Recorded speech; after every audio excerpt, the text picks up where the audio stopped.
All these politicians who are crying about capitalism, have they ever made a payroll? Have they ever worked in a business? What have they done other than criticize the system? Also, these are lifelong Democrats who have been in power. What have they been doing about health care? What have they been doing about the $22 trillion debt? Where have they been? Former Starbucks CEO Howard Schultz slamming Democrats, including many 2020 White House hopefuls, who made criticizing capitalism a cornerstone of their campaigns. His comments coming as many candidates call for higher taxes on the rich. Carly Fiorina was part of corporate America. She's the former CEO of Hewlett-Packard. She also ran for the GOP presidential nomination in 2016, moderated those debates and had you there on FBN. Carly, your book is out today. Find Your Way, Unleash Your Power and Highest Potential is out. You speak from an incredible experience of being the first female CEO in a Fortune top 20 company. So a lot of people really want to hear what you have to say, particularly when it comes to capitalism and this anti-capitalism message that we are hearing from some Democratic candidates out there. Do you think that that's a message that can resonate with voters, Carly? I don't. I think if that's the Democrats' message for 2020, they're going to lose the election.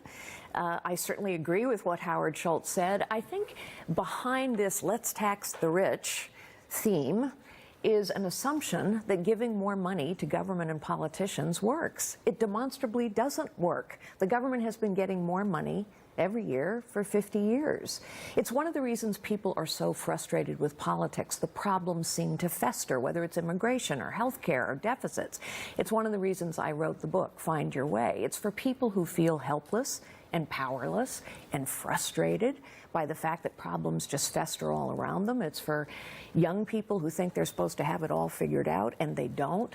It's for people to realize that each of us has more potential than we realize. I've learned this over and over, that the people closest to the problems are best able to solve them. That's one of the powers of capitalism, that we distribute and decentralize power and economic power in particular. It's interesting. Howard Schultz went on, he was on the town hall with Fox News last week, but he also sat down with Liz Klayman over at the Fox Business Network, and he talked about a crisis of capitalism today. Here he is.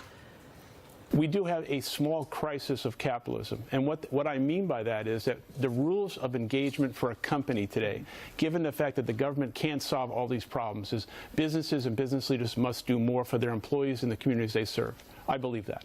What is the responsibility of business here? You agree with that message? I do. As a CEO, I said that a CEO's responsibility, a company's responsibility, is to four constituencies, not just shareholders, but employees and customers and communities in which a company participates. Absolutely, I agree with that message. And I also believe, as a conservative, that power concentrated is power abused, and we have too much power concentrated in some companies. I would also say that when government gets in and tries to fix it, that's not always capitalism. Technology is the least regulated industry in the world, the most competitive industry in the world, and it delivers incredible innovation year after year at lower and lower in prices. Now, could you lend your unique perspective, having been a presidential candidate yourself, at the field of Democrat